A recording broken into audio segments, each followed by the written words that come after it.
നമസ്കാരം.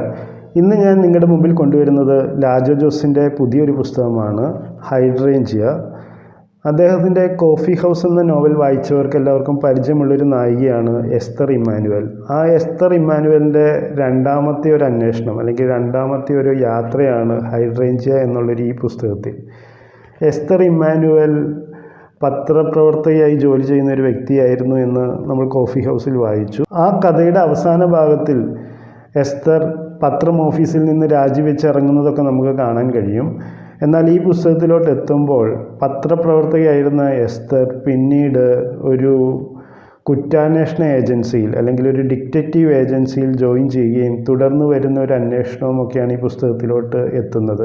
മാനസിക സംഘർഷങ്ങളൊക്കെ അനുഭവിക്കുന്ന ഒരു എസ്തറിനെയാണ് നമുക്ക് ഈ ഒരു പുസ്തകത്തിൽ കാണാൻ കഴിയുന്നത്.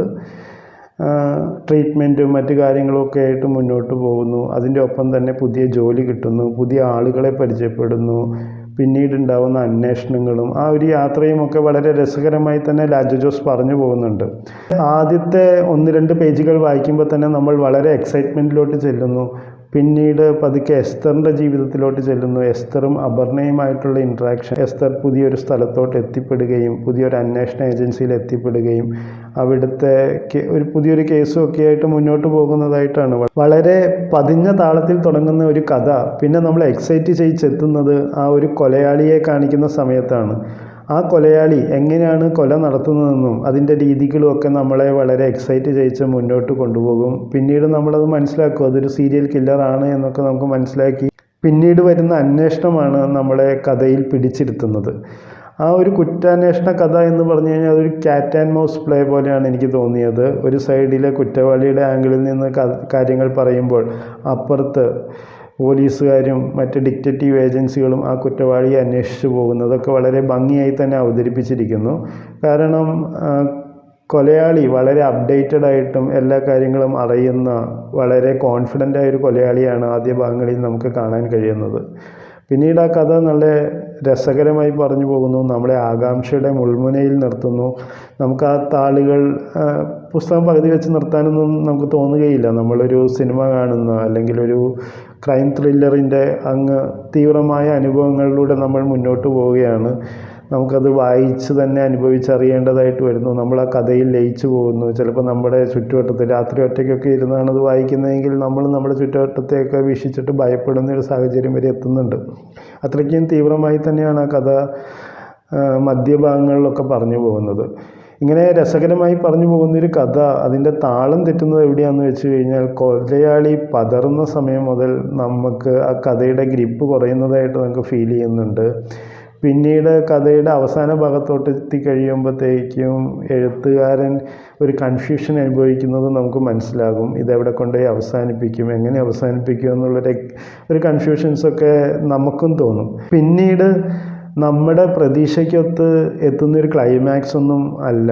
അതായത് ഞാൻ വായിച്ചെത്തുമ്പോൾ എനിക്ക് ഒരുപാട് പ്രതീക്ഷയുണ്ടായിരുന്നു. അത്രയും നേരം വായിച്ചെത്തിയൊരു പുസ്തകം അവസാനിപ്പിക്കേണ്ട രീതി അങ്ങനെയല്ല എന്നൊരു തോന്നൽ എനിക്കിപ്പോഴും ഉണ്ട്. നല്ല നിലവാരമുള്ളൊരു പുസ്തകം അവസാന താളുകളിലോട്ട് എത്തിക്കഴിയുമ്പോഴത്തേക്കും അതിൻ്റെ തീവ്രത അല്ലെങ്കിൽ അതിൻ്റെ എക്സൈറ്റ്മെൻ്റ് ഒക്കെ വളരെ കുറച്ച് കളഞ്ഞതായിട്ട് തോന്നുന്നു. എസ്തറിനെ ഒരു നായിക പദവിയിലോട്ട് ഉയർത്തുമ്പോൾ മറ്റു കഥാപാത്രങ്ങളെയൊക്കെ മറ്റു വഴികളിൽ വിട്ടിട്ട് കൊണ്ടുവരുന്നൊരു സാഹചര്യമൊക്കെ വളരെ കുക്ക് ചെയ്തെടുത്തതുപോലെ ഫീൽ ചെയ്യുന്നുണ്ടായിരുന്നു.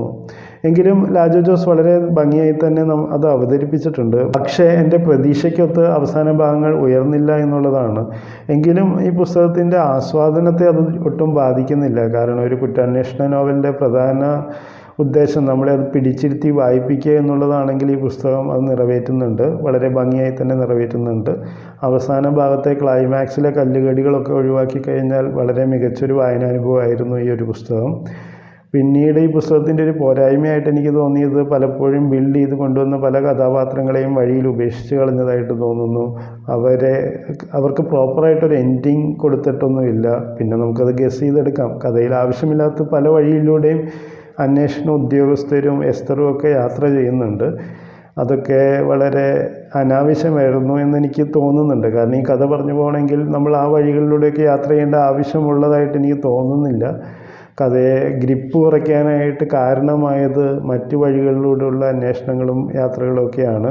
ചിലപ്പോൾ നമ്മുടെ മനസ്സിനെ റീഡയറക്റ്റ് ചെയ്ത് വിടാൻ വേണ്ടി ലാജോ ജോസ് മനഃപൂർവ്വം സൃഷ്ടിച്ച സാഹചര്യങ്ങളൊക്കെ ആയിരിക്കാം. എങ്കിലും അത് ആ പുസ്തകത്തിൻ്റെ ഗ്രിപ്പ് കുറയ്ക്കുന്നതായിട്ട് എനിക്ക് തോന്നി. എന്തായാലും വളരെ നല്ലൊരു പുസ്തകം എന്ന് തന്നെ പറയാം, നിലവാരമുള്ളൊരു പുസ്തകം എന്ന് തന്നെ പറയാം. ഈ ഒരു ക്ലൈമാക്സ് ഭാഗത്തെ പ്രശ്നം ചിലപ്പോൾ എനിക്ക് വ്യക്തിപരമായി തോന്നുന്നതാവാം, മറ്റുള്ളവർക്ക് ചിലപ്പോൾ എക്സൈറ്റിംഗ് ആയി തോന്നിയിട്ടുണ്ടാവാം, എനിക്കറിയില്ല. എന്തായാലും നിങ്ങളത് വായിച്ച് തന്നെ അറിയുക. ഒരിക്കലും നിരാശപ്പെടേണ്ടി വരില്ല. ഒരു മോശം പുസ്തകമല്ല, ഒരു നിലവാരമുള്ളൊരു പുസ്തകം തന്നെയാണ് അത്. അതിൻ്റെ മധ്യതാളുകളിൽ നമ്മളെ പിടിച്ചിരുത്തുന്ന ഒരു താളം വളരെ ഇൻറ്റൻസോടെ വായിപ്പിക്കാൻ, നമ്മളെ പിടിച്ചിരുത്താനൊക്കെ കഴിയുന്ന ഒരു പുസ്തകം എന്നെനിക്ക് തോന്നി. ക്ലൈമാക്സിലെ കാര്യം മാത്രമാണ് അല്പം പോരായ്മയായിട്ട് എനിക്ക് തോന്നിയിട്ടുള്ളൂ. മികച്ചൊരു വായനാനുഭവം സമ്മാനിക്കുന്ന ഒരു പുസ്തകം തന്നെയാണ്. കഴിയുമെങ്കിൽ നിങ്ങളെല്ലാവരും എടുത്ത് വായിച്ചു നോക്കുക. അടുത്ത അധ്യായത്തിൽ മറ്റൊരു പുസ്തകത്തിൻ്റെ വിശേഷങ്ങളുമായി നമുക്ക് വീണ്ടും കാണാം. Thank you.